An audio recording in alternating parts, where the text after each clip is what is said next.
여러분은 믿음 안에 거하고 튼튼한 터 위에 굳게 서서 여러분이 들은 복음의 소망에서 떠나지 않아야 합니다. 복음은 천하 모든 피조물에게 선포됐고 나 바울은 이 복음의 일꾼이 됐습니다.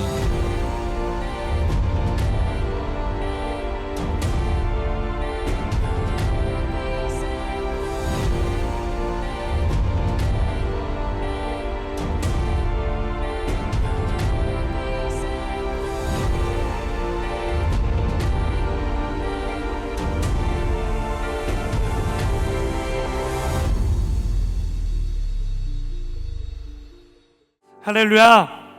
할렐루야! 오늘도 이 예배의 자리에 나오신 여러분 모두를요 다시 한 번 더 환영하고 또 축복합니다.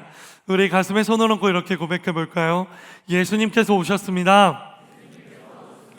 예수님께서 다시 오실 것입니다. 다시 오실 주님을 소망합니다. 아멘. 주 예수여 오시옵소서. 아멘.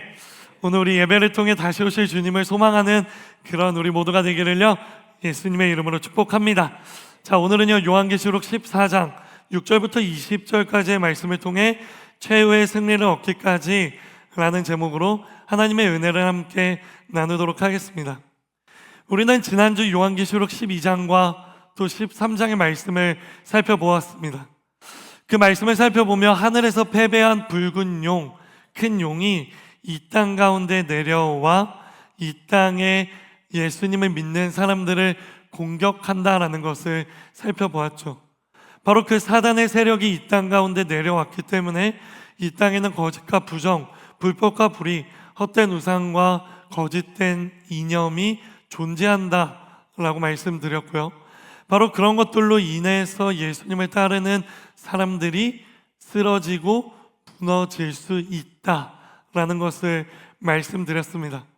바로 이러한 상황 속에서 우리가 한 가지 분명히 기억해야 하는 것은 하늘에서 이미 승리하신 예수님의 승리를 우리가 기억해야 한다는 것입니다. 하나님을 더욱 신뢰하고 하나님을 더욱 붙잡으며 끝까지 견딤으로 말미암아 결국 하늘에서 이루어진 그 승리가 이 땅 가운데서도 이루어지는 것을 우리는 믿음으로 바라보며 그것을 경험해야 한다라고 말씀드렸죠. 이것이 바로 우리가 지난주에 살펴본 말씀이었고요. 그 말씀을 통해 우리가 살펴본 영적인 메시지였어요. 자, 그렇다면 그렇게 요한계시록 13장을 마무리하고요.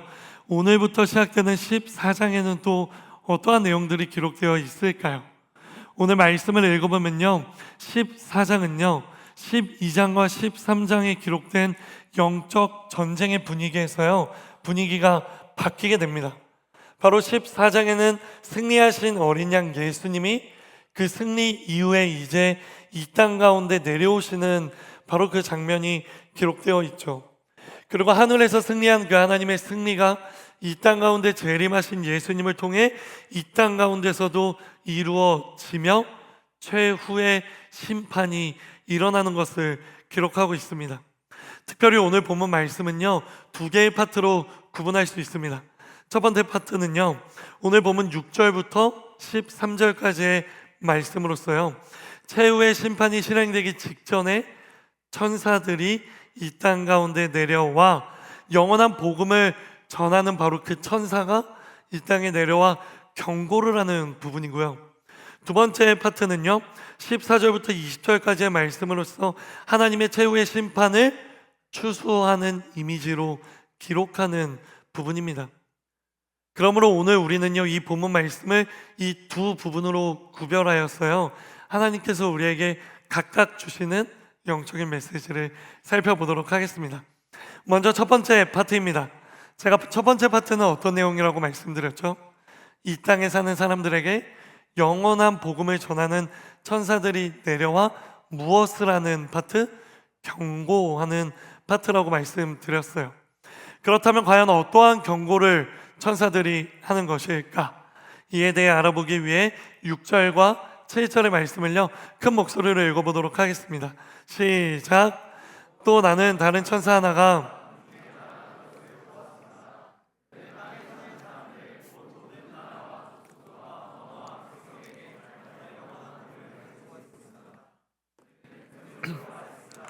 너희는 하나님을 두려워하고 그분의 심판 때가 이르렀다. 너희는 하늘과 땅과 바다와 물들의 근원을. 아멘. 자, 첫 번째로 등장하는 천사는요, 모든 나라와 족속과 언어와 백성들에게 전할 영원한 복음을 가지고 있는데, 그 천사는 이 땅에 있는 사람들을 향해 세 가지를 명령하고 있습니다. 첫 번째는 하나님을 두려워하라 라는 것이고, 두 번째는 하나님께 영광을 돌리라는 것이고, 그리고 마지막 세 번째는요, 하나님을 경배하라 라는 것입니다. 먼저 첫 번째, 다 함께 따라해 볼까요? 하나님을 두려워하라. 하나님을 두려워하라. 이는 단순히 하나님을 무서워하라는 말씀이 아닙니다. 이 일을 조금 더 정확한 표현으로 하면요, 하나님을 두려워하면서도 공경하라, 두 글자로 줄이면 경외하라 라는 단어로 쓸 수 있습니다. 다 함께 따라해 볼까요? 경외하라. 경외하라. 그래요. 첫 번째 천사는 가장 먼저 하나님을 경외하라고 이야기하는 것이에요. 그렇다면 여기서 질문입니다. 왜 하나님을 경외해야 할까요? 우리는 왜 하나님을 두려워하며 하나님을 공경해야 할까요? 혹시 잠언의 말씀을 기억하십니까? 여호와를 경외하는 것이 지혜의 근본이요, 거룩한 분을 아는 것이 슬기의 근본이다 라고 기록하고 있어요. 그래요. 하나님을 경외해야 하는 이유가 바로 여기에 있습니다. 하나님을 경외하는 것이 지식의 근본이 되어 하나님의 하나님됨을 인정할 수 있기 때문이에요. 그렇게 우리는 하나님을 경외함으로 하나님을 인정하며 바로 그 인정하는 지혜와 슬기를 가지고요, 무엇이 옳은지 무엇이 그른지를 분별하는 참된 분별력과 방향을 알 수 있다라는 것이죠. 조금 더 구체적으로 말씀드리면요, 과연 내가 어떻게 살아가야 하는지, 내가 살아가는 나의 삶 가운데 일어나는 수많은 선택들 사이에서 나는 어떤 것들을 선택해야 하는지, 바로 이런 것들에 대한 기준, 바로 이런 것들에 대한 분별력을 우리는 하나님을 경외함으로부터 알 수 있다는 거예요. 왜냐하면 하나님을 경외하는 사람들은요, 자기 중심적인 사람이 아니라 하나님 중심적으로 사고하고 있기 때문에 바로 그러한 사고로 세상을 바라보고 나의 삶을 살아나가기 때문입니다. 사랑하는 허브 공동체 여러분, 여러분에게 물어보고 싶습니다. 여러분은 하나님을 경외하십니까? 아멘이신 분들만 아멘으로 대답하십시오. 여러분은 하나님을 경외하십니까?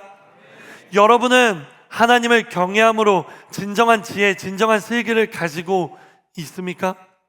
그 지혜와 슬기를 가지고 세상 속에서 어떠한 크고 작은 결정들 속에서 올바른 결정을 내리고 있습니까?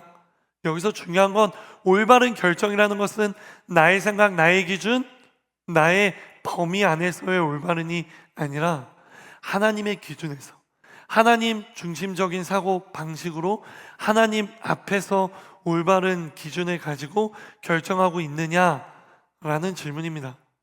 이러한 질문은요, 굉장히 중요합니다. 왜냐하면요, 출애굽기의 말씀, 하나님을 경외하는 마음이 너희에게 있게 해 너희가 죄짓지 않게 하시려는 것이다. 뭐라고요? 하나님을 경외하는 마음이 너희한테 있을 때 너희는 죄 짓지 않게 된다라는 바로 이 말씀 때문이에요.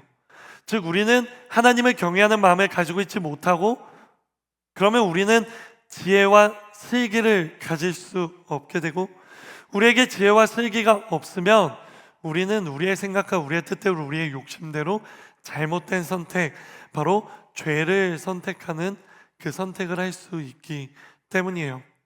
여기서 우리는 한 가지 명확한 영적인 메시지를 발견하게 됩니다. 그것은 바로 우리가 삶을 살아가면서 어떠한 중요한 선택의 기로에 섰을 때 가장 먼저 내가 하나님을 경외하고 있는지를 점검해야 한다라는 것이에요. 내가 하나님 앞에 섰을 때 느끼는 거룩한 부담감, 내가 하나님 앞에 섰을 때 느끼게 되는 거룩한 두려움이 나에게 있는지 없는지를 점검해야 된다는 것입니다. 바로 내가 그것을 점검하여 그것을 가지게 되었을 때 나는 죄를 가볍게 선택할 수 없게 되는 것이에요. 그러한 긴장감 속에서 우리는 진정한 지혜, 진정한 슬기를 가지고 하나님이 기뻐하시는 하나님 중심의 사고방식으로 선택할 수 있다라는 것입니다.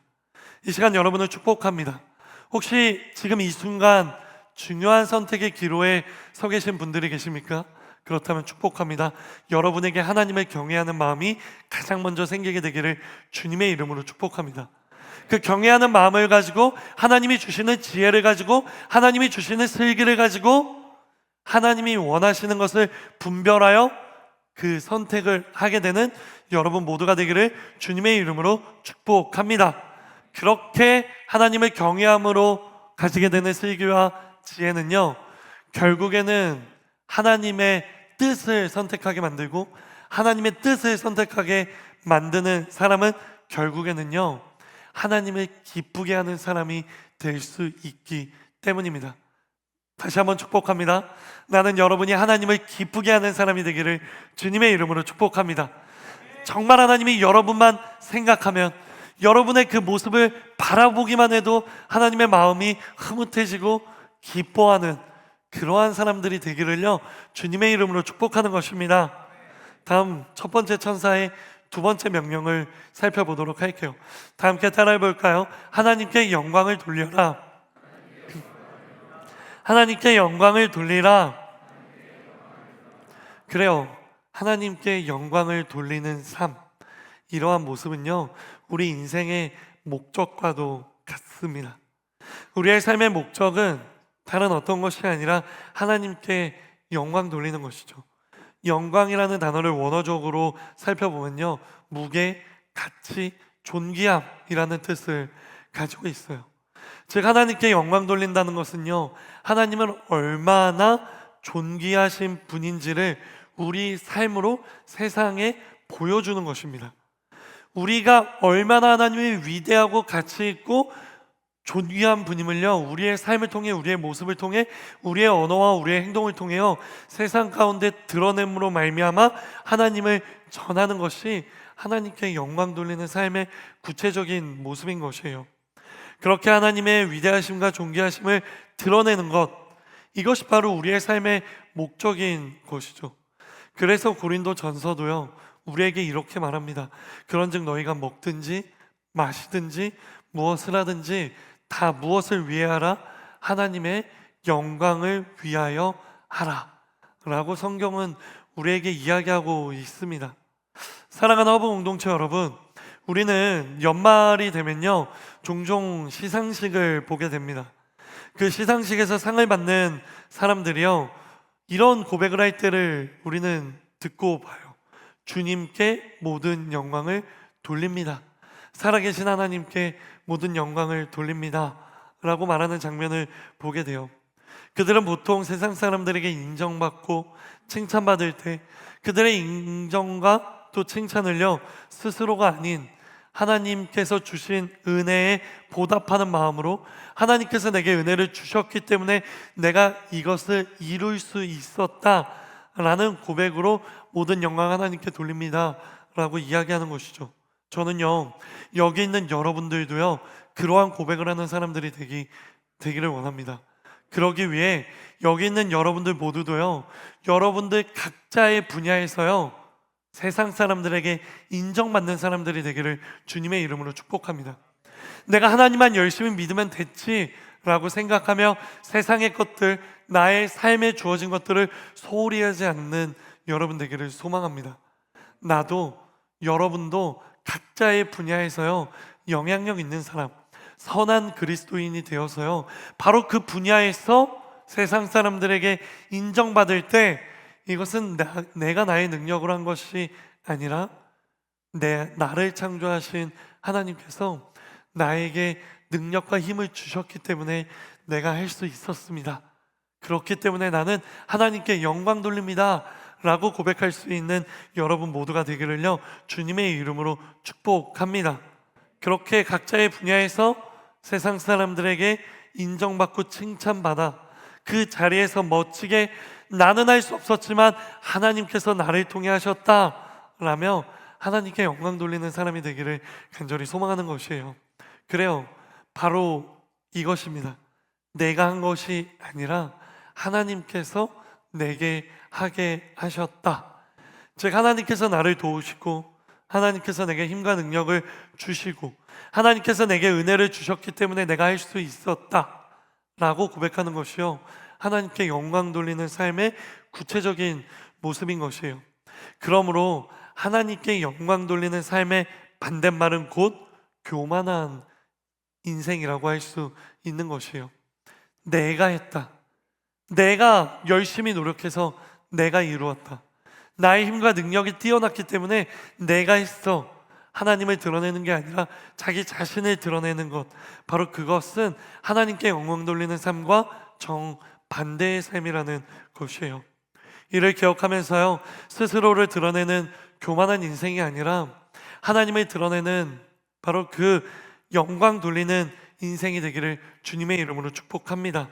그렇게 우리를 통해 하나님을 인정하는 것이 세상에 가득하게 되기를요, 주님의 이름으로 축복합니다. 자, 다음 마지막이죠. 첫 번째 천사의 세 번째 명령은 무엇일까요? 다 함께 따라해 볼까요? 하나님을 경배하라. 하나님을 경배하라. 이 또한 두 번째 하나님께 영광을 돌리라 라는 명령과요, 크게 다르지 않습니다. 하나님을 경배하라는 명령, 하나님을 찬양하라는 명령은요, 우리에게 그리 어렵지 않게 느껴집니다. 하지만 여러분, 하나님을 경배하거나 하나님을 찬양할 때요, 한 가지 주의할 점이 있어요. 그것이 무엇이냐면 감정에 함몰되지 않는 것입니다.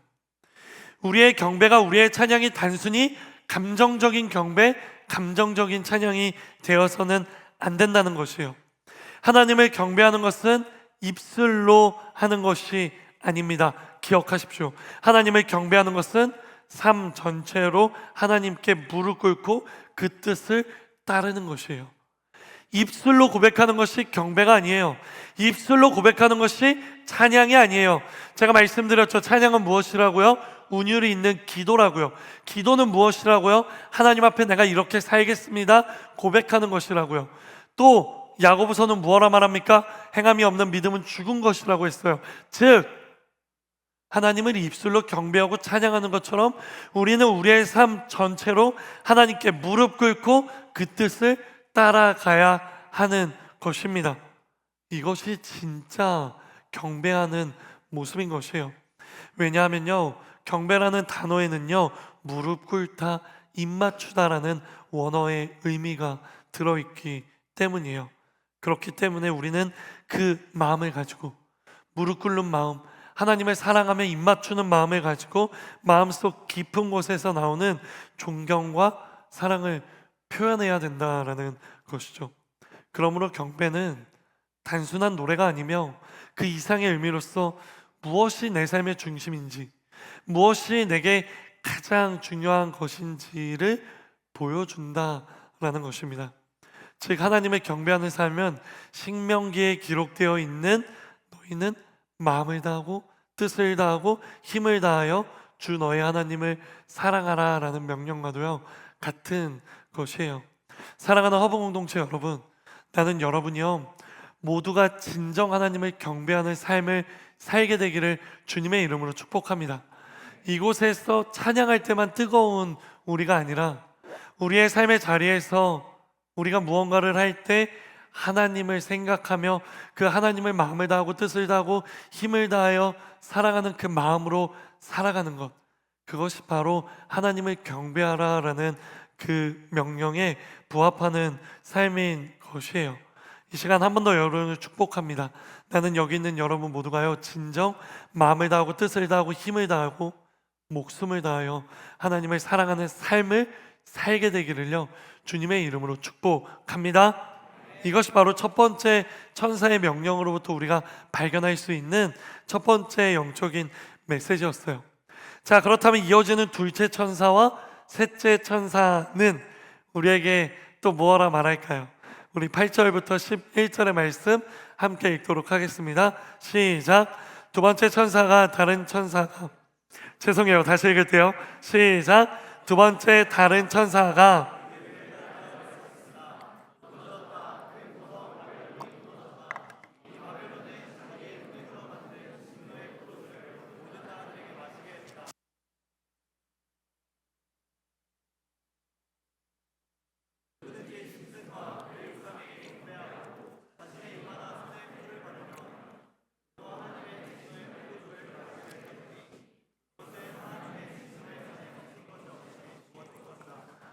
그는 거룩한 천사들 앞과 어린 양 앞에서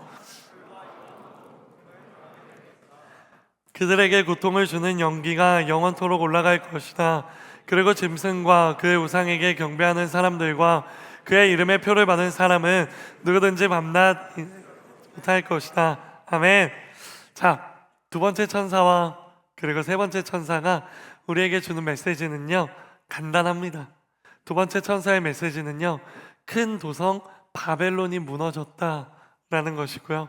그리고 세 번째 천사의 메시지는 짐승에게 경배하고 표를 받는 사람은 영원토록 고통받는다라는 것이에요. 이 두 천사가 우리에게 주는 영적인 메시지는요, 동일합니다. 즉 하나님을 경외하지 않고 하나님을 따르지 않는 사람들, 예수 그리스도의 복음을 믿지 않는 사람들은 결국에는 최후의 날 완전한 심판을 받아 무너지고 영원한 죽음으로 안식을 누리지 못할 것이다 라는 것입니다. 짧게 말하면 뭐죠? 하나님을 따르지 않는 사람들, 복음을 믿지 않는 사람들은 구원받지 못할 것이다 라는 것을 이야기하는 거예요.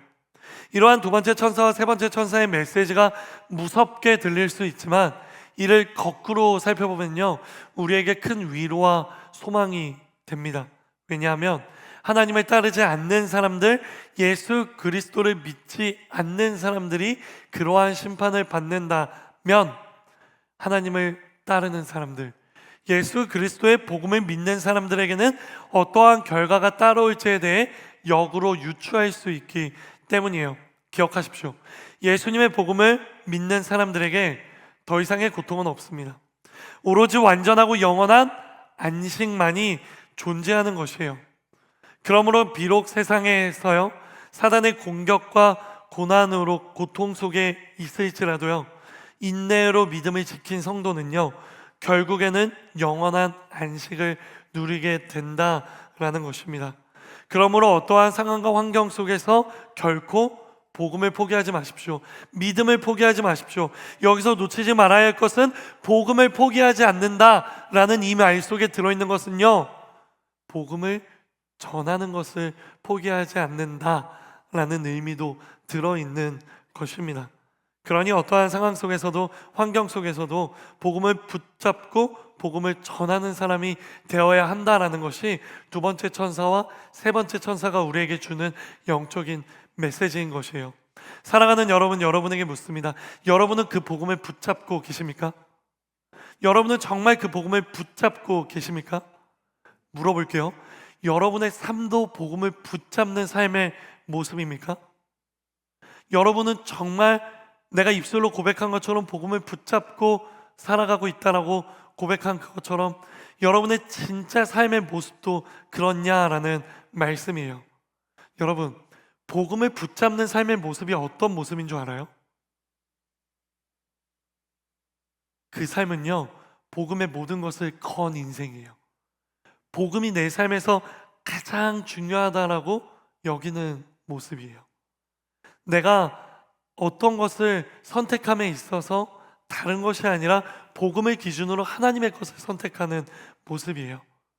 내가 오늘 이 좋은 날씨에 놀러 갈 수도 있었고, 내일도 쉬고 내일 모레도 쉬는 이 황금 연휴에 멀리 친구들과 놀러 갈 수도 있지만, 그 놀러 가는 것보다 하나님을 예배하고 하나님의 말씀을 듣고 오늘도 다시 일어나 복음으로 경고하게 되는 것이 더 중요하다고 여기는 바로 그 선택을 하는 인생이에요. 내가 나의 생각과 나의 뜻, 내가 지금까지 준비해온 무언가를 선택하는 것이 아니라 하나님이 내게 원하시는 것이 무엇인지를 선택하는 것, 그걸 위해 하나님이 내게 무엇을 원하시는지를 깨닫기 위해 노력하는 것, 그러기 위해 내가 기도하고 예배드리고 말씀 보고 그 말씀을 묵상함으로 말미암아 그 말씀 속에서 하나님이 내게 원하시는 뜻을 발견하기 위해 치열하게 몸부림치는 것, 바로 그 삶이 복음을 붙잡고 있는 사람들의 진짜 삶이라는 것이죠. 오늘은 또 어떤 하나님의 은혜가 있을까? 오늘은 또 어떠한 하나님의 역사가 내 삶 가운데 일어날까? 그것을 기대하며 하나님을 신뢰하며 한 발자국을 내딛는 것이죠. 오늘은 또 어떠한 하나님의 은혜가 나를 기다리고 있을까? 이것을 기대하는 사람들이 복음을 붙잡고 있는 사람들의 삶의 모습인 것입니다. 사랑하는 여러분, 이 시간 여러분을 축복합니다. 나는 여기 있는 여러분 모두가 입술로만 복음을 붙잡고 사는 사람이 아니라 삶의 모습, 삶의 행동에서도 복음을 붙잡고 살아가는 사람들이 되기를요 주님의 이름으로 축복합니다. 그렇게 살아가면서 제가 간절히 바라는 건 이 세상에서도 여러분들이 안식을 누리기를 바랍니다. 그런데 만약 이 세상에서 그러한 삶을 살아가면서 안식을 누리지 못할지라도 그 삶을 포기하지 않는 여러분 되기를 주님의 이름으로 축복합니다. 왜냐하면 우리에겐 믿음이 있기 때문입니다. 어떤 믿음입니까? 천국 소망이에요. 하나님 나라의 믿음이에요. 비록 내가 이 땅 가운데서는 안식을 누리지 못하고 많은 것을 가지지 못하고 고통과 핍박과 슬픔과 아픔 속에 살아가지만 내가 이 복음을 놓치지 않고 굳건하게 믿음으로 가지고 내가 끝까지 견디며 살아가면 힘든 상황 속에서도 어려운 상황 속에서도 성경을 읽고 기도하며 예배드리며 하나님을 찬양하며 영광 돌리는 삶을 살아가겠다 다짐하는 그 끝에 결국에는 하나님 나라가 있다라는 것, 바로 그러한 영원한 안식이 있다라는 것을 믿으며 살아가는 그러한 여러분 되기를요 주님의 이름으로 축복하는 것입니다. 사랑하는 여러분, 복음은요 이론이 아니에요. 복음은요 그냥 내 마음속에 관념이 아니에요. 복음은요 삶인 거예요. 삶으로 복음을 실천해야 되는 거예요. 그렇게 안 살아갈 때 어떤 일이 일어나는 줄 알아요? 복음이 이론으로 느껴지는 거예요. 그냥 복음이 어떤 규칙이나 혹은 어떠한 관념으로 우리에게 다가오는 거예요. 그렇게 되었을 때 어떤 일이 일어나는 줄 알아요? 복음의 능력이 우리의 삶에 일어나지 않습니다. 복음을 붙잡고 복음을 가지고 그 복음에 맞추어 살아가는 사람에게만 복음의 능력이 드러나는 것입니다. 이 시간 여러분을 축복합니다. 이러한 축복이 있기 원하시는 분들 아멘으로 화답하십시오. 나는 여러분이 복음의 능력을 경험하며 살아가는 사람이 되기를 주님의 이름으로 축복합니다. 그렇게 여러분의 삶에 무너진 인생이 다시 일어나게 되기를 주님의 이름으로 축복합니다. 쓰러져 있는 영적인 재단이 재건되기를 주님의 이름으로 축복합니다. 우리의 마음속에 있는 상처는 아물어질지어다. 복음으로 말미암아 우리는 다시 일어날지어다. 복음으로 말미암아 나의 질병, 나의 상처, 나의 아픔은 회복될지어다. 바로 이러한 삶이 여러분 모두의 삶이 되기를요 간절히 소망하는 것이에요. 이것이 바로 오늘 본문의 첫 번째 파트, 영원한 복음을 전하는 청사들의 경고를 통해 여러분에게 전하고 싶었던 첫 번째 영적인 메시지입니다. 다음 오늘 두 번째 파트로 넘어가도록 하겠습니다. 오늘 본문의 두 번째 파트는 앞에서 말씀드린 것처럼 하나님의 마지막 심판을 어떤 이미지로 그리고 있다고요? 추수하는 이미지, 곡식을 추수하는 이미지로 기록하고 있다고요. 그런데 여기서 눈여겨볼 것은요 바로 그 추수하는 이미지가요 두 가지 모습으로 보여주고 있다는 것이에요. 하나는 뭐냐면 14절부터 16절까지 곡식을 추수하며 거두어 드리는 모습이고요, 또 다른 하나는 17절부터 20절까지 포도주를 틀에 넣어 그 포도를 추수하는 모습입니다. 그렇다면 과연 이 두 가지 다른 추수하는 모습이 우리에게 던지는 메시지는 무엇일까요? 우리 그것을 알기 위해 먼저 첫 번째 곡식을 추수하는 이미지 14절부터 16절까지의 말씀을 읽어볼게요. 시작. 또 나는 보았습니다. 흰 구름이 있고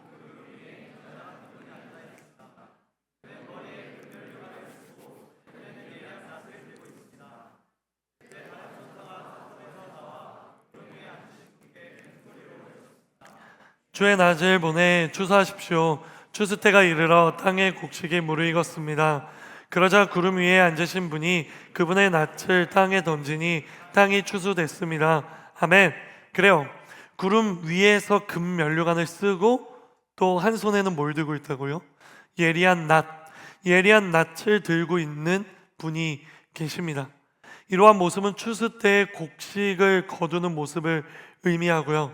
심판을 실행하시는 예수님의 모습을 의미합니다.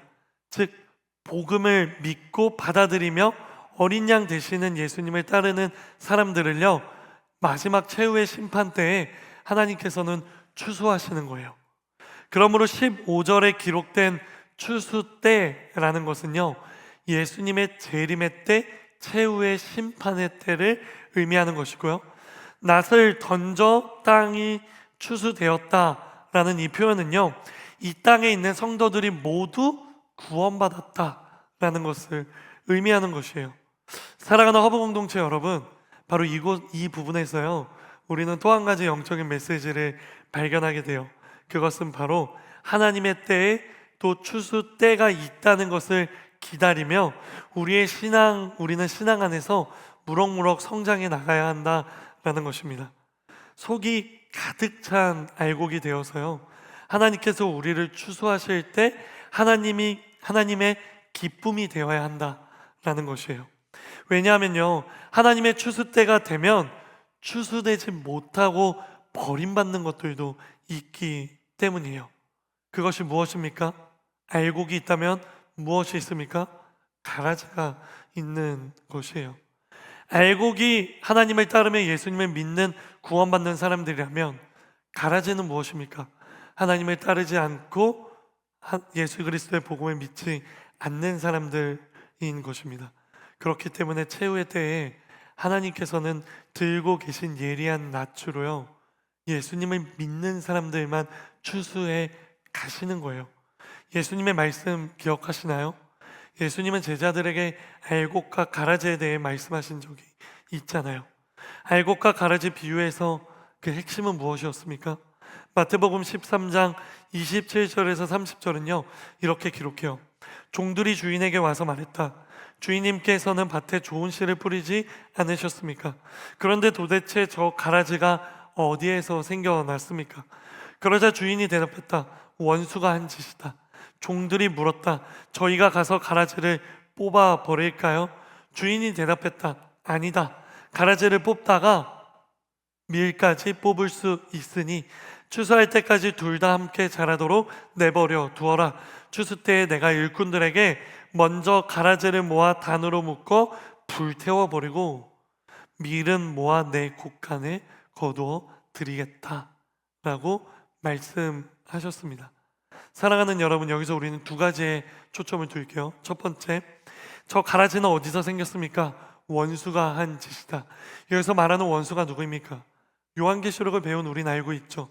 하늘에서 쫓겨난 붉은 용, 큰 용, 바로 그 사단의 세력이 예수님을 믿지 못하도록 방해하고 있고 공격하고 있기 때문에 가라지가 존재하는 거예요. 그리고 두 번째 포인트는 어디냐면, 가라지를 뽑다가 밀까지 뽑을 수 있으니 추수 때까지 그대로 두어라 라는 부분입니다. 하나님은 왜 추수 때까지 가라지를 두라고 말씀하십니까?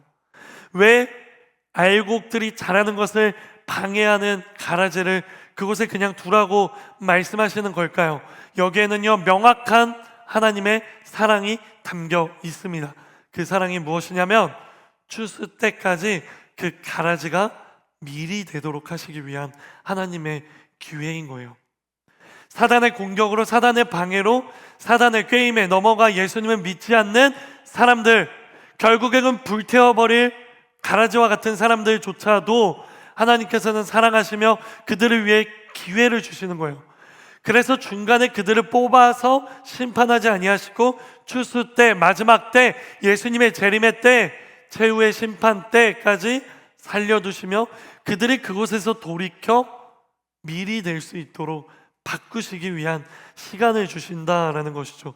이것이 바로 요한계시록의 핵심 메시지 중에 한 가지잖아요. 그래요.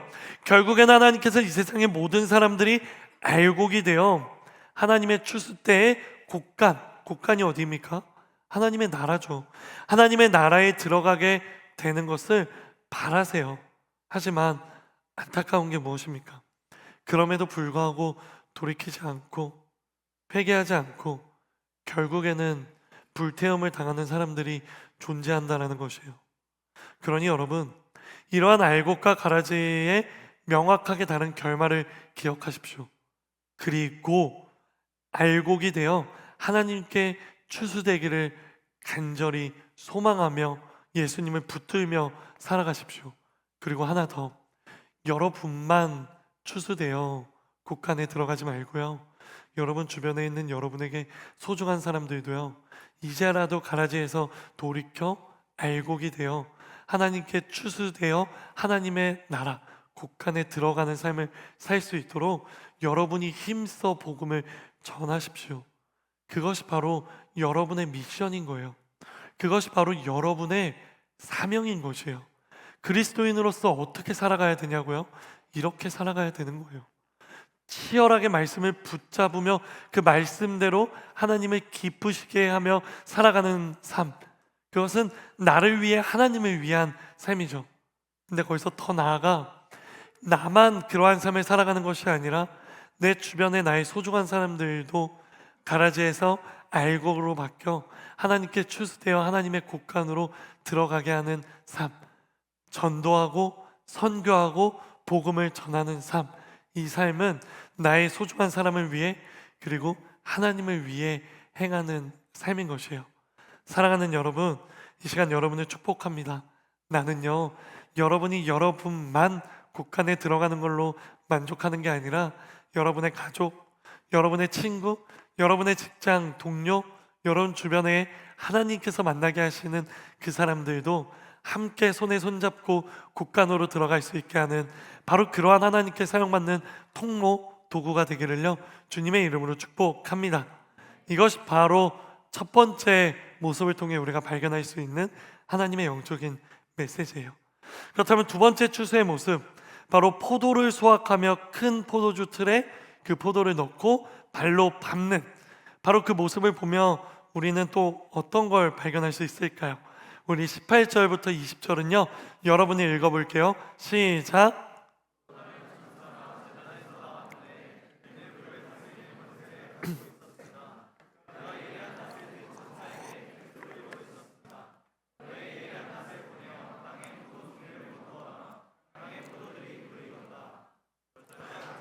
땅 위에 낯을 던져 땅에 포도를 걷어 하나님의 진노의 큰 포도주 틀에 던졌습니다.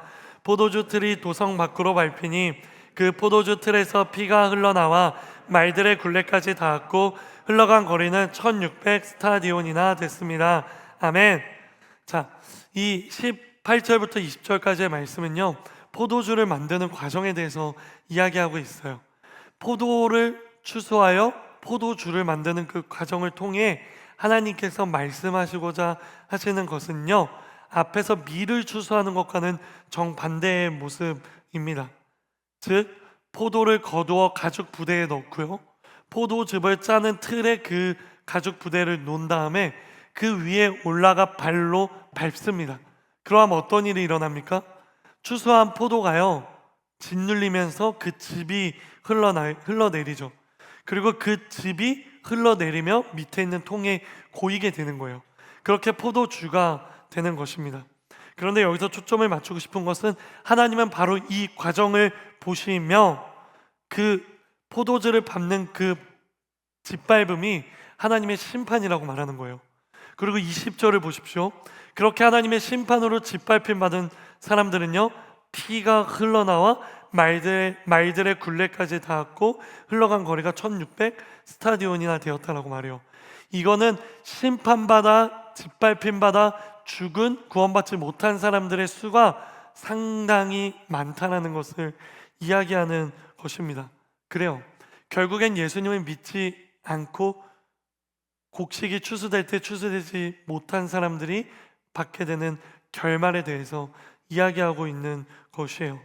사랑하는 허브 공동체 여러분, 오늘 본문의 두 번째 파트는요, 너무나도 상반된 두 가지 추수에 대한 이야기를 하고 있어요.